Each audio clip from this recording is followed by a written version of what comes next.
नमस्कार दोस्तों, स्वागत करता हूं मैं अपने YouTube चैनल में बेसिक टू एडवांस मैथ। और हम सीरीज शुरू कर रहे हैं जीरो टू हीरो। पार्ट 1 है इसका। दोस्तों, शायद कुछ लोगों को ये वीडियो पसंद ना आए, लेकिन ये वीडियो उन लोगों के लिए ज़्यादा हेल्पफुल होगी जो बिल्कुल जीरो से मैथ सीखना चाहते हैं। वो लोग जो मैथ से डरते हैं, ये वीडियो उनके लिए है। मैथ की शुरुआत कैसे की जाती है, मैथ कहाँ से स्टार्ट होता है, मैथ में क्या क्या होता है, या बेसिक में हमें क्या क्या पढ़ना चाहिए, वो सारी चीज़ें हम यहाँ पर बताएंगे। शायद ये वीडियो कुछ लोगों को पसंद ना आए, कोई बात नहीं है, लेकिन उन लोगों के लिए तो ज़रूर पसंद आएगी जो बिल्कुल जीरो से मैथ पढ़ना चाहते हैं। और फिर हम बिल्कुल जीरो से लेके एडवांस की तरफ बढ़ेंगे, बिल्कुल एडवांस की तरफ बढ़ेंगे। कैसे आगे सवाल होंगे वो हम बताएंगे। जब ये सीख जाओगे ना, तो आगे सवाल आपके लिए बहुत आसान हो जाएंगे।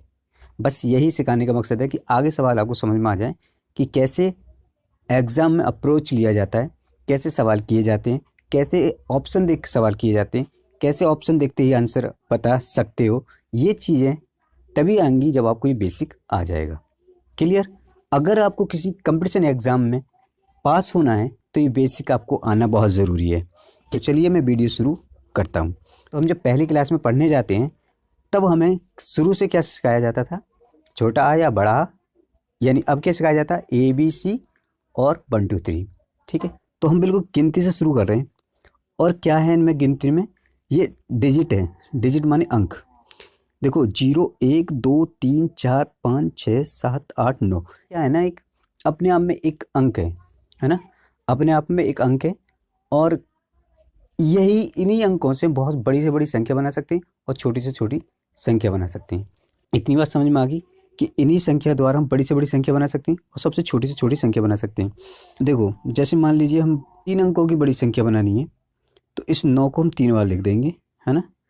3 अंकों की सबसे बड़ी संख्या है। अगर मुझसे कहा जाए कि 3 अंकों की सबसे छोटी संख्या बनाइए, तो मैं क्या करूँगा, यहाँ पे 1 लिखूँगा और यहाँ पे 0 0 कर दूँगा। 3 अंकों को 100 और 999, ये 3 अंकों की बड़ी से बड़ी होगी और छोटी से छोटी संख्या होगी। ठीक है, बात यहाँ पर जीरो से चल रही है, तो हम जीरो से स्टार्टिंग करने वाले हैं। हमने कहा जीरो टू हीरो की तरफ चलेंगे, तो जीरो के बारे में थोड़ा सा बात कर लेते हैं। देखो, जीरो की खोज कहाँ हुई? खोज करता है क्या? आर्यभट्ट या फिर आमिर एक्सेल।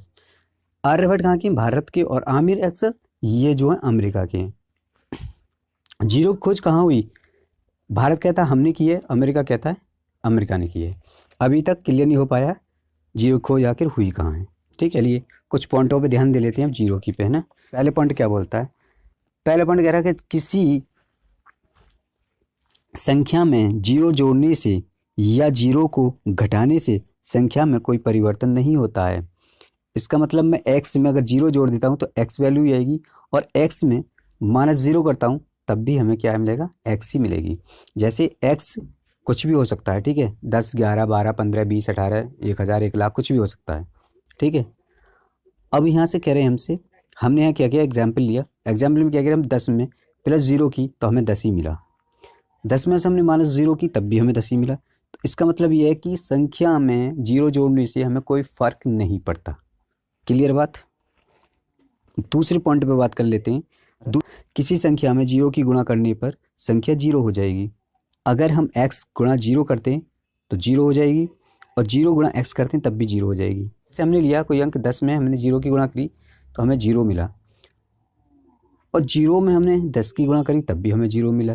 इसका मतलब ये है कि हम किसी में जीरो की मल्टीप्लाई किसी के साथ करें तब भी, और किसी में करें तब भी हमें जीरो ही मिलेगा। ठीक है, ये हमारा आंसर हो गया।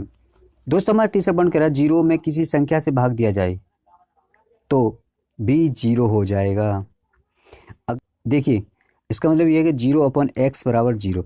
इसका मतलब ये हुआ कि हम किसी जीरो में और किसी भी संख्या का अगर हम भाग लगाते हैं तो संख्या जीरो होगी। मान लीजिए मैं जीरो में 10 का भाग लगाता हूँ तो हमें जीरो ही प्राप्त होगा।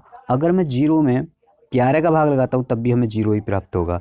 यानी जीरो में कोई भी संख्या, हम कोई भी संख्या से भाग लगाएं तो हमें क्या मिलेगा? जीरो ही मिलेगा। ये पॉइंट क्लियर हो गया। चौथा पॉइंट है हमारा, किसी संख्या को जीरो से भाग दिया जाए तो भागफल अनंत आता है। जैसे मान लीजिए x में हम जीरो को भाग लगाएं तो अनंत आएगा, तो जीरो को इसमें भाग लगाएं तो इसका मतलब ये अनंत आएगा। कितना आएगा ये हमें नहीं मालूम, है ना। इसका मतलब ये अनंत आएगा, ठीक है ना। अनंत आता है। ये पांचवें पॉइंट की बात कर लेते हैं। पांचवा पॉइंट कह रहा है किसी संख्या की घात हो, सॉरी यहाँ पे एक मिस्टेक है, हम यहाँ पे कर लीजिए। ये लिखा हुआ है किसी संख्या की घात जीरो हो, है ना, यहाँ पे जीरो कर लीजिए। किसी संख्या की घात जीरो हो तो उसका मान हमेशा एक ही आएगा, यानी कि x की वैल्यू जीरो हो तो उसका मान एक आएगा। जैसे मान लीजिए 11 की घात जीरो हो तो उसका मान एक आएगा। 225 या 255 का मान जीरो हो तो इसका मान भी एक ही आएगा। मतलब कहने का मतलब ये कितनी भी संख्या हो, है ना, लाखों में हो करोड़ों में हो, अगर उसकी घात जीरो है तो मान उसका एक ही आएगा। इतनी सी बात क्लियर, चीज़ें आपकी समझ में आई होंगी। आई होप ये इतनी बात समझ गए होंगे। और आज की वीडियो को हम यहीं पर ही ख़त्म करते हैं। अगली वीडियो में पार्ट 2 में हम फिर आपको सिखाएंगे कुछ और बेसिक बातें जो आपके लिए बहुत हेल्पफुल होंगी। सो अगर वीडियो जरा सी भी पसंद आई तो लाइक करें, है ना, शेयर कर दें दोस्तों को, और चैनल पे नए हो तो सब्सक्राइब ज़रूर करें।